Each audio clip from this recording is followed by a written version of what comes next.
네, 오늘은 많은 학생들이 선호하는 건국대학교에 대해서 좀 얘기를 해보도록 하겠습니다. 24년도에 중앙대 그 평가에서 선호도 4위.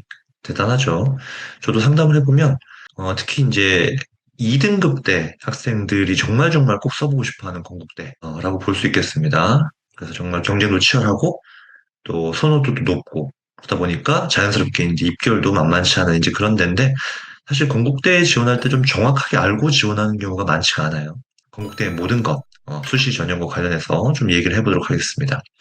일단 수시에서는 교과 전형, 종합 전형, 논술 전형 이렇게 있는데 보시는 것처럼 경쟁률이 학종도 20대 1이 평균 넘어가고 논술이야 뭐 최저 수준도 그렇게 높지 않다 보니까 논술 경쟁률도 치열하죠. 충원율이 근데 교과 전형의 특성상 많이 돕니다. 그러니까 다시 말하면 면접도 없는데 우리가 교과 전형 같은 경우에 건국대는 수능 최저도 없어요. 그럼에도 불구하고 뭔가 충원율이 많다는 건 건국대를 뭔가 안종으로 생각하고 위에 상위권대에서 걸쳐서 쓰는 경쟁자들이 많다. 이렇게 해석을 할 수 있겠습니다. 그래서 보통 이과문과 또 학과에 따라서 어느 정도 다를 수 있겠지만 50컷, 70컷 기준으로 봤을 때 1등급 대 후반, 또 일부 과들은 2등급 대 초반이면 충분히 지원해 볼 수 있다. 하지만 뒤에서 얘기하겠지만 교과만 보는 것이 아니라 서류 30%를 반영하는데 그걸 어떤 식으로 반영하는가를 정확히 알아야 내가 거기서 감점 요인이 큰지 그런 부분들을 알고 지원을 할 수 있겠습니다. 학생부 종합전형은 면접이 있죠. 네. 그래서 단순히 저렇게 50컷, 70컷만 보고 들어갈 수가 없습니다. 서류 평가의 방식이라든지 또 면접의 변별력이 있기 때문에 저 내신만 보고 내가 된다, 안 된다를 섣불리 판단해서는 안 되겠습니다. 자, 그리고 이제 우리가 건국대 그러면 자유전공학부, 유형 1의 무전공, 그다음에 이제 유형 2의 광역 모집, 이런 것들이 좀 인상적일 텐데요. 광역 모집 같은 경우에는 자전 있고, 그다음에 이제 교과 전형에서 단과대학별로 저렇게 모집을 합니다. 주의할 점은 우리가 문과대학 자전에서 미컴과 문화 콘텐츠 선택할 수 없다는 거, 사회과학대학 자전에서는 경제학과 선택할 수 없다는 거, 생명과학대학에서는 식량자원과학과 선택할 수 없다. 이런 것들 좀 주의해서 지원 전략을 짜시기 바랍니다. 자, 그러면 우선 이제 수시 전형의 학생부 교과와 학생부 종합 전형의 평가 방식에 대한 차이를 이해해야 되는데요. 우리가 단순히 서류 30을 본다라고 해서 와, 그럼 학생부 종합전형처럼 빡세게 보는 거야? 이렇게 생각하실 필요가 없습니다. 위에 보시다시피 학생부 교과 전형 서류 30%, 그러니까 300점 만점이죠. 그다음에 학종 서류 평가 같은 경우에는 1000점 만점인데 평가 항목이 다르다는 걸 알 수 있습니다. 일단 교과 전형에서는 학업 역량이랑 진로 역량만 봅니다. 그러니까 공동체 역량은 안 보죠. 그렇다고 뭐 학교 생활을 개차반해도 된다고 그런 뜻은 아니지만 일단은 그런 부분에 있어서 뭐 행특이나 이런 부분에 조금 내가 선생님이 부정적으로 썼다. 교과 전형에서 서류 30%는 교과 학습 발달 상황, 즉 과세특만 봅니다. 그렇기 때문에 그런 부분이 있다면 오히려 교과 전형을 지원해야 된다. 이렇게 말씀드릴 수가 있습니다. 그리고 수업 역량 중에서도 세부 평가 항목을 보면 탐구력은 빠져 있어요. 그러니까 일반고 학생들이 제일 걱정하는 게, 나한테 심화 탐구가 잘 안 보이는데? 이런 걱정을 하는 친구들은 교과전형 서류평가에서는 그렇게 걱정을 많이 하지 않아도 된다. 이렇게 보시면 되고요. 진로 역량의 반영 비중이 오히려 학종에 비해서 적습니다. 건국대 같은 경우에는 진로 역량을 훨씬 중요하게 보는 대학 중에 하나인데, 교과 서류 평가에서는 오히려 학업 역량의 절반만 본다. 그리고 그것도 전공 관련 교과 이수 노력과 전공 관련 교과 성취도. 예를 들어서 공대를 지원한다. 그럼 물리화 뭐 이렇게 중심으로 보는 거죠. 어문 계열을 지원한다. 그럼 국어, 영어, 제2 외국어 이런 쪽의 교과 이수했냐, 그다음에 교과 성취도, 뭐 등급이나 원점수 수준을 본다는 얘기입니다. 그래서 학생부 종합전형의 진로 역량과 비교해 봤을 때 비중도 낮지만 진로 탐색 활동과 경험을 반영하지 않는다. 이런 점들을 보고 나의 생기부의 어떤 약점들을 좀 커버할 수 있는 그런 교과 서류 평가에 적극적으로 지원할 수 있겠습니다. 물론 내신 때 공전에 들어야겠죠. 저 반면에 이제 학종에서는 이제 자유전공학부에 관심 있는 친구들이 대단히 많은데 평가 항목이 완전히 다릅니다. 그러니까 학업 역량은 그대로 있지만 반영 비중이 축소되고요. 대신에 진로 역량이 아니라 성장 역량을 500점, 그러니까 절반을 성장 역량으로 평가하는데 당연히 자유전공학부면 우리가 자유전공학부로 들어가서 다양한 어떤 그 수업들, 전공들을 적극적으로 자기 주도적으로 신청을 해서 들어야 되고 거기서 내 주전공을 무엇으로 잡을 것인가 그런 노력들이 필요하잖아요. 그래서 이게 평가 항목처럼 자기 주도성, 창의적 문제 해결력, 경험의 다양성, 이런 부분들이 생기부에 뚜렷하게 드러나 있지 않으면 사실은 자전에서 탈락할 수밖에 없습니다. 그러니까 학업 역량 또는 내신 중심으로 지원하면 안 된다는 거예요. 그래서 작년 같은 경우에도 사실 이제 이과 친구들이 조금 더 유리했던 부분도 왜냐하면 건국대 자전은 문이과 동시에 모집을 하니까 뭐 그런 것들도 볼 수 있었지만 자사고 유형, 특목고 중에서도 학교 활동 대단히 적극적으로 했던 뭐 학생회장 출신들 이런 친구들이 서류 평가에서 유리하더라. 뭐 이런 그런 경험도 사례들이 있습니다. 그리고 공동체 역량도 30%씩 반영하기 때문에 결코 소홀히 할 수 없다. 이제 교내에서 나만 열심히 공부하면 된다 이런 친구들보다는 모둠 활동이라든지 리더십도 좀 발휘하고 행특에서 담임 선생님이 적극적인 교우 관계, 배려, 뭐 멘토링 이런 것들 그리고 봉사 활동 어떤 그 경험이나 시간들도 중요하게 반영이 되기 때문에 이런 것도 소홀히 하면 감점 요인이 된다. 이렇게 이해하시면 되겠습니다. 자, 좀 세부 항목으로 들어가면요.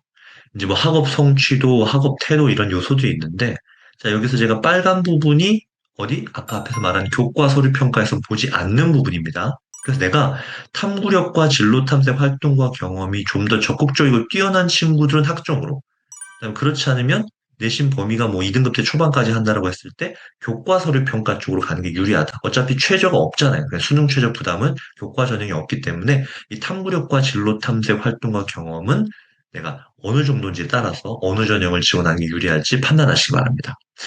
여기서 그런데 전공적 합성을 쓰지 않고 진로 역량이라는 표현을 건국대가 쓰잖아요.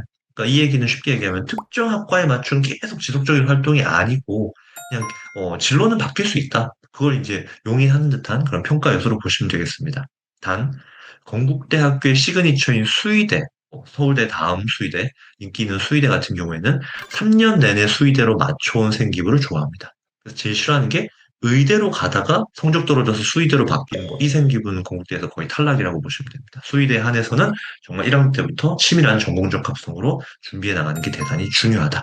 이따가 뒤에 면접 예시 문항을 통해서 그런 부분을 추론할 수 있는 어떤 그런 얘기들도 해보겠습니다.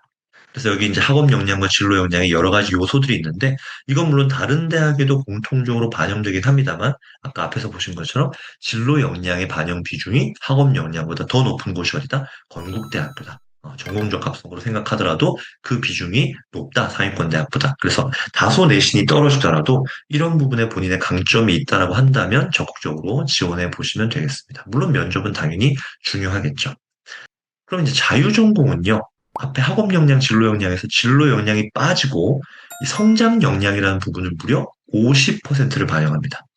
압도적인 비중이죠. 그래서 자기 주도성은 학교 생활에서 주도적으로, 그러니까 뭐 그런 거 있잖아요. 자기 주도적으로 뭔가를 수행하고 확장하고 탐구를 이어가는 거. 수행 평가나 시키는 거 말고 학교 프로그램을 들은 후에 특강을 들은 후에 후속 활동으로 추가적으로 그에 이어서 이런 부분들이 많이 나오는 친구들이어야 됩니다. 그리고 뭔가 예를 들어서 프로그래밍을 막 했는데 오류가 생겼어. 그럼 이걸 개선하기 위해서 또 실험을 했는데 예상대로 안 나왔어, 결과. 이걸 어떻게 개선할 것인가? 이런 부분들 보이는 친구도 있거든요. 이런 친구들의 자기 주도성이 좋은 평가를 받을 수 있다. 그다음에 이제 창의적인 사고, 뭐 수학 문제를 푸는데 해설에 나온 거나 교과서에 나온 거 말고 다른 증명법으로 접근을 한다던가 뭐 이런 것들도 도움이 될 수 있겠고요. 그다음에 무엇보다 창체 활동을 중심으로 해서 다양한 경험. 그러니까 자유전공은 어떤 특정 종목에 맞출 필요가 없잖아요. 그러니까 인문, 사회, 뭐 문과, 이과를 넘나들 수도 있고 내가 뭐 공대를 쓰고 싶지만 생명과학에서 또 관심 있는 유전 파트에서 좀 더 심화를 하는 것 이런 것도 다양한 경험이나 융합적 소양으로서 좋은 평가를 받을 수 있다. 이렇게 우리가 그 자유전공학부의 성장 역량에 대해서 이해하고 그런 생기부를 만들어간다 또는 그런 생기부에 가까운지 판단할 필요가 있겠습니다. 자, 이 건국대는 매년 그 학과별로 면접 예시 질문 문항을 주는데요. 여기서 우리가 서류형 면접이기 때문에 어떤 개개인의 어떤 상급부에서 직접 나온 그런 주제들을 가지고 면접 질문들을 만들어낸단 말이에요. 그럼 이걸 역으로 생각해 보면 내가 예를 들어서 건국대 미컴이나 건국대 뭐 수의대나 무슨 과를 지원하고 싶은데 거기 지원해서 합격했던 사례들 가운데는 저런 생기부 활동이 있었구나라는 거를 참조하는 데 대단히 중요한 자료라고 할 수 있겠습니다. 예를 들어서 이제 미디어 커뮤니케이션 학과 같은 경우에는 뭐뭐뭐를 읽고 뭐 예를 들어서 군주론을 읽고 뭐 군중 심리를 탐구했는데 미디어가 군중 심리에 미친 영향에는 어떤 것들이 있을까요? 그러니까 이게 생기부에 구체적으로 드러나 있지 않고 주제 정도만 나와 있을 때 좀 더 꼬집어 물어볼 수 있다는 얘기입니다. 당연히 철저히 준비해야겠죠. 그다음에 전자민주주의와 미디어의 영향력이라는 주제로 분석을 했는데 구체적으로 미디어가 민주주의에 미치는 긍정적 영향력, 부정적 영향력을 설명해 주세요라고 했을 때 우리 최근에 너무 다양한 유튜브 채널에서 뭔가 좌우 갈등이라든지 그걸 부추기는 그런 부정적 영향력, 뭐 페이크 뉴스 이런 것들에 대해서 또 어필할 수 있습니다. 정치 외교학과 특정 뭐 법과 정치 저 법과 관련된 분석한 후에 정치의 지향점은 무엇이라고 생각하는 그러니까 어떤 탐구 활동을 한 후에 본인만의 어떤 느낀 점과 결론을 명확하게 내본 경험이 있는 친구들한테 대단히 유리한 면접이다. 이렇게 볼 수 있겠고요. 자, 경제학과를 보시면 경제 순환 모형, 세계 대공황의 경제 정책을 분석했다. 최저임금 상승이 빈부격차에 미치는 영향을 탐구했다. 그러니까 그 과정에서 어떤 데이터를 활용했냐? 그다음에 너는 어떤 결론을 내렸냐? 제가 늘 강조하는 게 생기부에서 좋은 세특이라는 부분들은요. 단순히 어떤 주제를 탐구했다는 게 아니라 그 탐구 과정에서 무엇을 알게 됐고 어떤 레퍼런스를 참고했고 그리고 그 결과 너는 어떤 결론을 얻었으며 이를 통해서 앞으로 어떠어떠한 연구를 더 해보고 싶다라는가 이런 본인의 사고의 확장과 발전의 과정을 보여주는 세특이 좋은 세특이라고 했습니다. 근데 그게 부족하더라도 이렇게 면접에서 꼬집어 물을 수 있다. 기본적으로 그런 역량들이 보인다면, 그래서 이런 것들을 잘 준비한다면 면접에서 내 생기부가 다수 좀 건조하고 단조로웠던 부분들을 강화할 수 있다, 개선할 수 있다. 그런 기회로 또 생각하실 수도 있겠습니다. 자, 이과 쪽 공대로 넘어가 보면 전기전자공학부, 정류 소자에 관심을 가지고 정류회로 실험을 했는데 그 원리와 동작을 설명해 봐라. 그리고 풀이의 급수, 풀이의 변화 수원에서 대단히 많이 해요, 학생들이.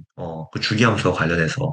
그럼 그게 실제 공대에서 어떤 뭐 파동이라든지 물리랑 엮어서 할 수 있는 부분들이 많은데, 그걸 설명해 보세요. 어버버버 하면 이제 뭐 감점 당하는 거죠. 그리고 이 풀이의 급수가 주기함수를 이용하는 거기 때문에 당연히 우리가 잘 알고 있는 기술인 노이즈 캔슬링의 원리와 연결해서 해볼 수 있다. 그런 것들도 많이 조사하는 건데, 면접에서 꼭 물어본다는 거. 그다음에 화공학부. 우리가 화학공학과 관련해서 이 화학공학의 연구 범위가 대단히 넓다는 건 이 질문에서도 볼 수 있는 것처럼 에너지 관련해서 또 배터리 관련해서 이런 부분들까지 한다. 그러니까 이제 화학공학이 어떻게 보면 신소재 공학이나 그다음에 이제 에너지 공학이나 그다음에 환경 공학이나 이런 분야까지 연결이 되어 있다. 이런 것들도 좀 체크할 수 있고요. 그다음에 컴공이나 소프트웨어학과를 지원하는 친구들 같은 경우에는 파이썬으로 비만도 프로그램의 다중선택 알고리즘을 수행했는데 어떤 거였는지 얘기해봐라.